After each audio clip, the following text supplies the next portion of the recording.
আচার্য প্রফুল্লচন্দ্র রায়ের আত্মচরিতের ষোড়শ পরিচ্ছেদের পরবর্তী অংশ। অনেক পুস্তক কীট আছেন, মেকলে তাহাদের বলেন মস্তিষ্ক বিলাসীর দল।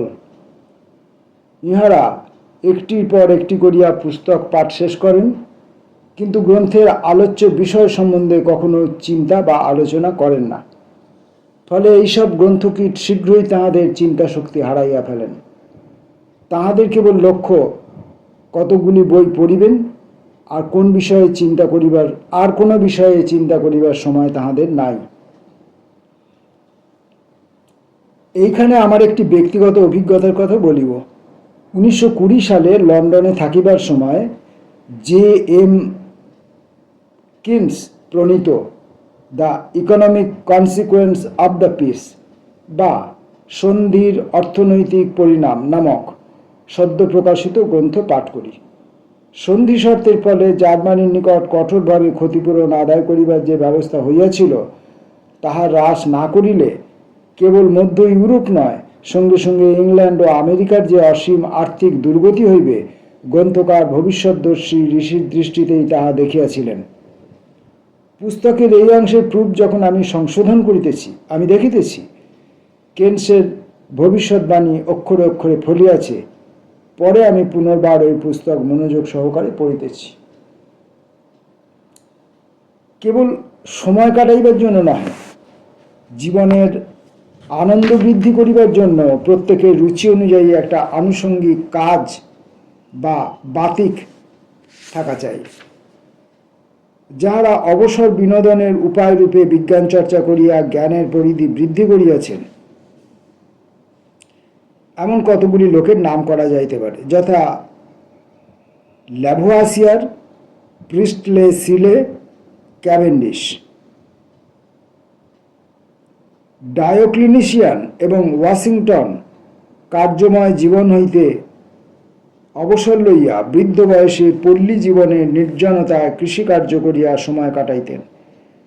গ্যারিবল্ডিও ঐরূপ করিতেন। অন্য অনেকে মানবহিতে, রুগ্ন ও দরিদ্রের দুঃখ মোচনে এবং অন্যান্য নানারূপ সমাজসেবায় আনন্দ অনুভব করিয়াছেন। কেহ কেহ বা শিল্পকলা যথা সঙ্গীত, চিত্রবিদ্যা প্রভৃতির চর্চায় সময় কাটাইয়াছেন। এ বিষয়ে কোনো বাধা ধরার নিয়ম নাই, লোকের রুচির উপর ইহা নির্ভর করে। কথায় বলে, অলস মন শয়তানের আড্ডা। যেসব কাজের কথা উল্লেখ করিলাম, তরল আমোদ প্রমোদ হইতে আত্মরক্ষা করিবার উহাই শ্রেষ্ঠ উপায়। আত্মন্যেব চ সন্তুষ্ট, অর্থাৎ নিজের মধ্যে নিজেই সন্তুষ্ট থাকা উচিত। অন্যের উপর যতই নির্ভর করা যায়, দুঃখ ততই বৃদ্ধি পায়। অধিকাংশ লোক দিনের কাজকর্ম শেষ হইলে ক্লাবের জন্য ব্যস্ত হইয়া ওঠে, অথবা ঘন্টার পর ঘন্টা আড্ডায় গল্প করিয়া সময় কাটায়। তারা সময়কে বধ করে বলিলেই ঠিক হয়। সর্বোপরি সন্তোষ অভ্যাস করিতে হইবে। বাল্যকালে এডিসনের প্রবন্ধ পড়িয়াছিলাম। আমোদ অপেক্ষা আনন্দই আমি চিরদিন বেশি পছন্দ করি। আনন্দ জীবনের চক্রে যেন তৈলের ন্যায় কাজ করে। এমন সব লোক আছে, সামান্য কারণেই যাহাদের মেজাজ চটিয়া যায়, তুচ্ছ কারণে বিরক্ত ও ক্রুদ্ধ হইয়া ওঠে। এই সমস্ত লোক সর্বদাই দুঃখ পায়। যাহারা অপ্রিয় ব্যাপার হাসিয়া উড়াইয়া দিতে পারে, তাহাদের সৌভাগ্য আমি কামনা করি। অন্যের মনোভাব সম্বন্ধে সবসময় ভালো দিকটাই দেখিতে হয়। ঈর্ষাকে পরিহার করিতে হইবে। ঈর্ষা লোকের জীবনী শক্তি নষ্ট করে। যাকে ঈর্ষা করা যায় তার কোনো ক্ষতি হয় না, কিন্তু যে ঈর্ষা করে তার হৃদয় দগ্ধ হয়। হিংসা ও বিদ্বেষ মনের সন্তোষ নষ্ট করে, আর মনের সঙ্গে দেহের ঘনিষ্ঠ সম্বন্ধ। যে অন্যের প্রতি হিংসা করে, সে ভুলিয়া যায় যে তাহাতে নিজের মনের শান্তিও দূর হয়। মিল বলেন, বৈষয়িক কার্যের অভ্যাস সাহিত্য চর্চার উপর যথেষ্ট প্রভাব বিস্তার করে। ইহাতে শক্তি বৃদ্ধি পায়। তাঁর তরুণ বয়সের অভিজ্ঞতা এই যে সমস্ত দিনের কাজের পর 2 ঘন্টা অনেক বেশি সাহিত্য সেবা করিতে পারিতেন। যখন তিনি প্রচুর অবসর লইয়া সাহিত্য চর্চা করিতে বসিতেন তখন তেমন বেশি দূর অগ্রসর হইতে পারিতেন না। বৈষয়িক কার্যের সঙ্গে সাহিত্য চর্চার সমন্বয়ের প্রসিদ্ধ দৃষ্টান্ত বেঝটের জীবন। গিবন বলিতেন যে শীতকালে লন্ডন সমাজ ও পার্লামেন্টের কর্মচঞ্চল জীবনের মধ্যে তিনি অধিক মানসিক শক্তি অনুভব করিতেন, রচনা কার্য তাঁর পক্ষে বেশি সহজ হইত।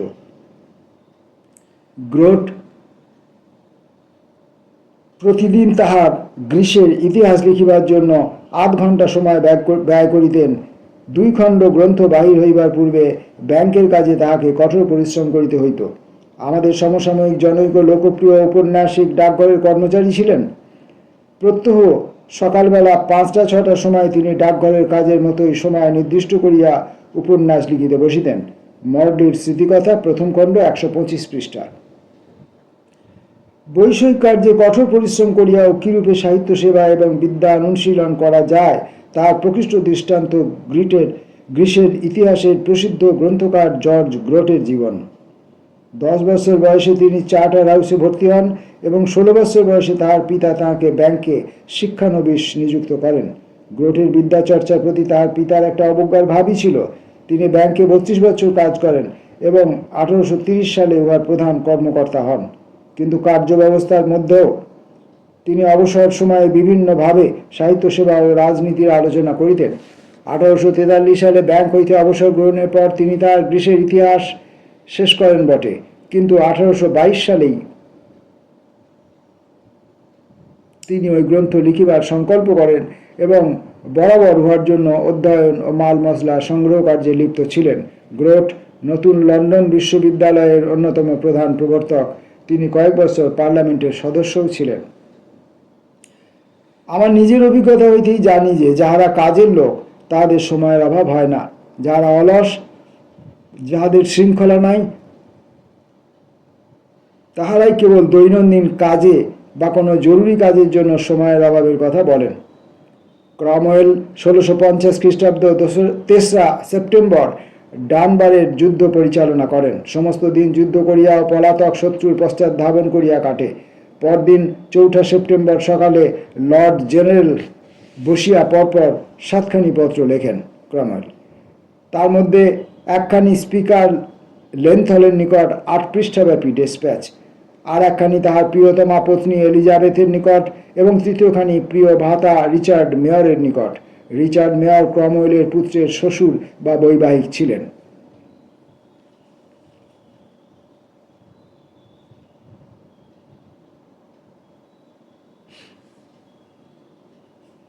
(1651 খ্রিস্টাব্দে 3রা সেপ্টেম্বর ওরস্টারের যুদ্ধ হয়। ক্রমওয়েল স্বয়ং যুদ্ধ পরিচালনা করেন। সমস্ত দিন স্কচেরা ভীষণ যুদ্ধ করে। ক্রমওয়েল রণক্ষেত্রে নিজের জীবন বিপন্ন করিয়া সৈন্য চালনা করেন। 4-5 ঘন্টা তুমুল সংগ্রাম হয়। ওই দিন রাত্রি 10টার সময় হঠাৎ যুদ্ধবিরতির পরই ক্রমওয়েল স্পিকার লেন্থলকে যুদ্ধের একটি বর্ণনা প্রেরণ করেন। আমি ক্লান্ত, লিখিতে ইচ্ছা হইতেছে না, তবু আপনাকে এই বিবরণ প্রেরণ করা কর্তব্য বোধ করিতেছি। আমি উপরোক্ত দৃষ্টান্তগুলির দ্বারা ইহাই দেখাইতে চেষ্টা করিয়াছি যে মহৎ ব্যক্তিদের সংযম শক্তি ও আত্মসমাহিত ভাব অসাধারণ। তাহাদের কার্যপ্রণালীর মধ্যে নিয়ম ও শৃঙ্খলা আছে এবং সেই জন্যই তাহারা বহু বিষয়ে মন দিতে পারেন এবং সব কাজই সুসম্পন্ন করিতে পারেন। কার্লাইল বীর উপাসক ছিলেন। তিনি ক্রমওয়েলকে বলিয়াছেন, ইংল্যান্ডের সর্বাপেক্ষা মহৎ চরিত্র। এ বিষয়ে অবশ্য মতভেদ থাকিতে পারে। জনৈক প্রসিদ্ধ কবি বলিয়াছেন, ক্রমওয়েল তাহার দেশবাসীর রক্তপাতের কলঙ্ক হইতে মুক্ত ছিলেন না। আরেকটি দৃষ্টান্ত দিই। মুস্তাফা কামাল পাশার স্বদেশবাসীগণ তাহাকে নব্য তুরস্কের রক্ষাকর্তা বলিয়া পূজা করেন।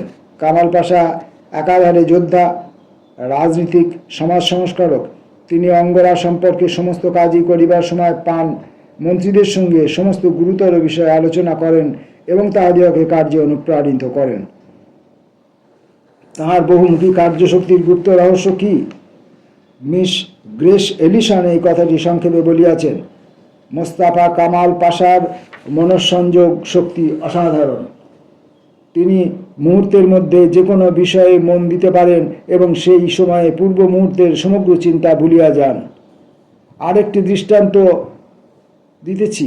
তিনি প্রেম ও অহিংসার সংগ্রামের মূর্ত বিগ্রহ।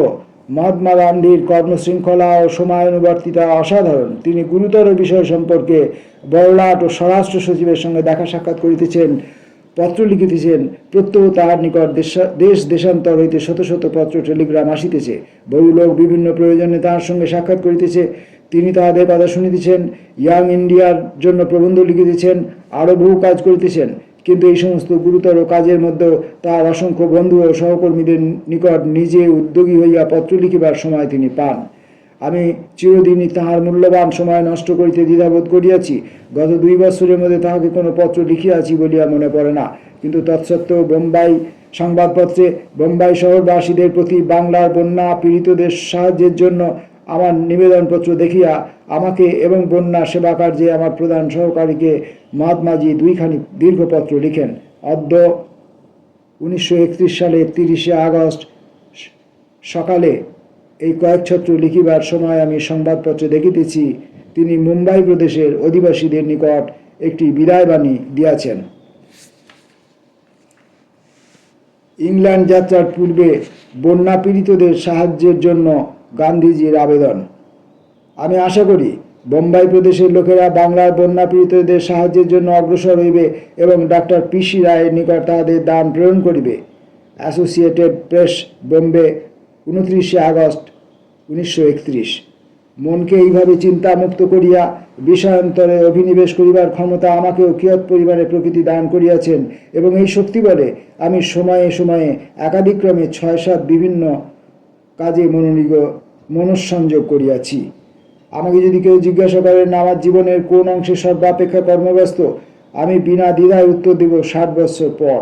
এই সময়ের মধ্যে আমি ভারতের এক প্রান্ত হইতে অপর প্রান্ত পর্যন্ত প্রায় 2 লক্ষ মাইল ভ্রমণ করিয়া স্বদেশী শিল্প প্রদর্শনী, জাতীয় প্রতিষ্ঠান প্রভৃতির উদ্বোধন করিয়াছি, স্বদেশীর কথা প্রচার করিয়াছি। 2 বার ইউরোপে গিয়াছি। কিন্তু আমার দৈনন্দিন কার্যতালিকা হইতে দেখা যাইবে যে ইউরোপে বিভিন্ন কর্মে লিপ্ত থাকিলেও বিজ্ঞানাগারে আমার গবেষণা কার্য ত্যাগ করি নাই। যদিও এদেশের অনেকেরই ধারণা যে বহু পূর্বেই আমি গবেষণা কার্য পরিত্যাগ করিয়া থাকিব। একথা সত্য যে কারও কর্মক্ষেত্র যদি বহু বিস্তৃত হয় তবে নির্জনতা প্রিয় ধ্যানমগ্ন তপস্বীর মতো সে গবেষণা কার্যে তত বেশি মনোযোগ দিতে পারে না। এই ক্ষতি পূরণ করিবার জন্য আমি আমার অবকাশের সময় সংক্ষেপ করিতে বাধ্য হইয়াছি। পূর্বে গরমের ছুটির পর পুরা 1 মাস আমি স্বগ্রামে কাটাইতাম। এখন কখনো কখনো খুলনা ও অন্যান্য স্থানে বেড়াইয়া সন্তুষ্ট থাকিতে হয়। গ্রীষ্মের ছুটিতে 12-14 দিন ব্যতীত এবং পূজা, বড়দিন, ইস্টারের ছুটিতে আমি ল্যাবরেটরিতে কাজ করিয়া থাকি। বস্তুত বোম্বাই, নাগপুরে, মাদ্রাজ, ব্যাঙ্গালোর, লাহোর প্রভৃতি স্থানে যাতায়াত এখন আমার নিকট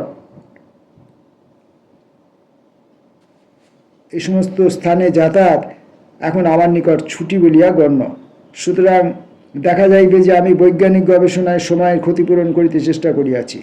গত 21 বৎসর যাবৎ আমি প্রত্যহ 2 ঘণ্টা ময়দানে কাটাইয়া আসিয়াছি। ইহার ফলে স্বাস্থ্য লাভের জন্য শৈলবিহারে গমন করা আমার পক্ষে নিষ্প্রয়োজন। এতদ্ব্যতীত যে কাজে দীর্ঘকাল ব্যাপী অবিরাম মানসিক শ্রমের প্রয়োজন এমন কাজে আমি কখনো হাত দিই নাই। এইরূপ অবিরত শ্রমেই স্বাস্থ্যভঙ্গ হইতে পারে এবং স্বাস্থ্য রক্ষার জন্য সেই কারণে দীর্ঘকালব্যাপী বিশ্রামেরও প্রয়োজন। অর্ধ শতাব্দী কাল স্বাস্থ্যের জন্য অপরাহ্ন 5টা-5:30টার পর আমি কোনো প্রকার মানসিক শ্রম করি নাই। শীতপ্রধান দেশে এই নিয়ম কিঞ্চিত ভঙ্গ করিয়াছি। যথা শুইতে যাইবার পূর্বে 2 ঘণ্টা কোনো লঘু সাহিত্য পাঠ করিয়াছি। বহু শিল্প প্রতিষ্ঠানের সঙ্গে আমার ঘনিষ্ঠ সম্পর্ক থাকার জন্য আমাকে বহু সময় দিনে পরিশ্রম করিতে হইয়াছে, সন্দেহ নাই। কিন্তু এমনভাবে আমি যে সমস্ত ব্যবস্থা করিয়াছি যে আমার বৈজ্ঞানিক গবেষণার কোনো ব্যাঘাত হয় না। দৈনন্দিন কার্যতালিকা অনুসারে যথাযথ কাজ করিবার ফলেই বৈজ্ঞানিক গবেষণা করিবার যথেষ্ট অবসর আমি পাইয়াছি। গেটে সত্যই বলিয়াছেন, সময় সুদীর্ঘ। যদি আমরা ইহার সদ্ব্যবহার করি তবে অধিকাংশ কাজই এই সময়ের মধ্যেই করা যাইতে পারে। বস্তুত মানুষের প্রতি ভগবানের এই মহৎ দান সম্বন্ধে প্রসিদ্ধ প্রাণীতত্ত্ববিদ লুই আগাসিজ যাহা বলিয়াছেন তাহার মর্ম আমি বেশ উপলব্ধি করিতে পারি। 10 বৎসর বয়সে আগাসিজ বিদ্যালয়ে ভর্তি হন। তৎপূর্বে গৃহেই তিনি শিক্ষালাভ করেন। অতঃপর বিয়েন শহরের একটি বালকদের বিদ্যালয়ে তিনি তাহার ভ্রাতা অগাস্ট 4 বৎসর পড়েন। কিন্তু লুইয়ের সত্যকার জ্ঞান পিপাসা ছিল এবং দীর্ঘ অবকাশের সুযোগে তিনি সম্পূর্ণরূপে গ্রহণ করিতেন। বই প্রকৃতির মধ্যে ডুবিয়া থাকিয়া এই সময় তিনি আনন্দ লাভ করিতেন। বাঙালি ছেলেরা কবে এইরূপ প্রকৃতিপ্রিয়তা লাভ করিবে? আগাসিস বলিয়াছেন, লোকে কেন অলস হয় আমি বুঝতে পারি না, সময় কাটাইবার উপায় খুঁজিয়া পায় না। লোকের এরূপ অবস্থা কিরূপে হইতে পারে তাহা বুঝা আমার পক্ষে আরও শক্তি। নিদ্রার সময় ব্যতীত এমন এক মুহূর্তও নাই যখন আমি কর্মের আনন্দের দ্বারা ডুবিয়া না থাকি।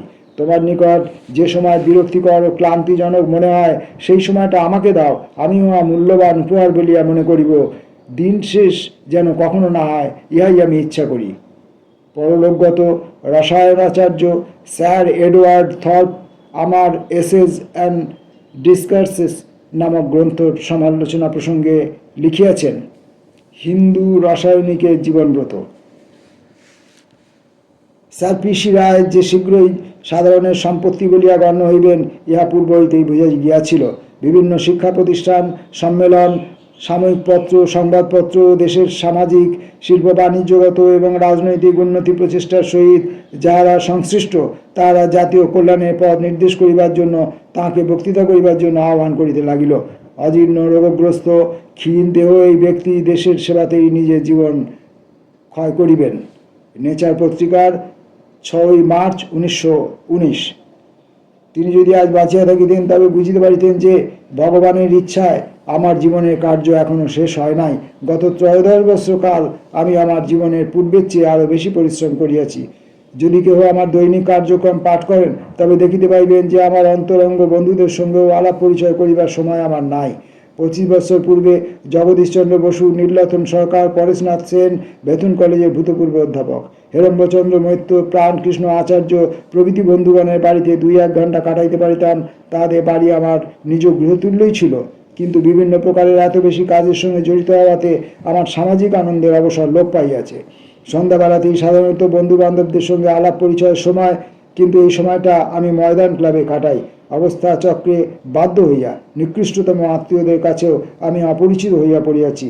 ল্যাবরেটরি ও অন্যান্য স্থানে আমার প্রিয়তম ছাত্রগণের সাহচর্যে আমি অন্য সমস্ত জিনিস, এমনকি বার্ধক্যের আক্রমণও ভুলিয়া গিয়াছি। পূর্বেই বলিয়াছি, অধ্যক্ষতার কার্য আমি চিরদিন পরিহার করিয়াছি, কেননা ইহাতে অত্যন্ত সময় ব্যয় করিতে হয়। গত 25 বৎসর কাল আমি পরীক্ষকের কাজ গ্রহণ করি নাই। মাঝে মাঝে কেবল 2-1টি থিসিস, মৌলিক রচনা দেখিয়াছি ও প্রশ্নপত্র প্রস্তুত করিয়াছি। আমার জনৈক ইংরাজ সহকর্মী বলিতেন, পরীক্ষকের কাজে কিঞ্চিত অর্থাগম হয়, কিন্তু একঘেয়ে পরিশ্রমসাধ্য কাজে সময়ের যথেষ্ট অপব্যয় হয় এবং স্নায়ু পীড়িত হয়। আচার্য প্রফুল্লচন্দ্র রায়ের আত্মচরিতের ষোড়শ পরিচ্ছেদ সম্পূর্ণ হলো। আমরা পরের ভিডিওতে আসব পরবর্তী অংশ নিয়ে। নমস্কার।